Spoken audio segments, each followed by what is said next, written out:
Opisyal nang niladaan ni Pangulong Ferdinand Marcos Jr. ang batas na pansamantalang aalisin ng excise tax sa LPG at kerosene.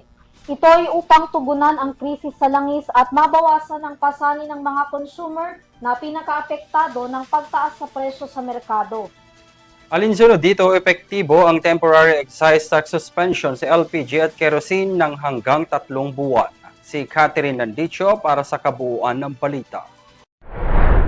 Nilagdaan na ni Pangulong Ferdinand Bongbong Marcos Jr. ang isang kautusan na nagsususpindi sa pagpataw ng excise tax sa liquefied petroleum gas o LPG at kerosene sa loob ng 3 buwan.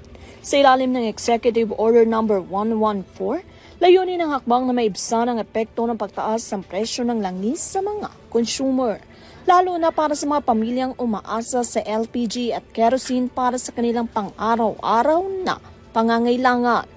Nakasaad din sa kautusan na sasailalim sa buwan ng pagsusuri ng Development Budget Coordinations Committee ang implementasyon nito upang matukoy kung kinakailangan pang ipagpatuloy, baguhin o palawigin o tuluyang tapusin ang suspensyon.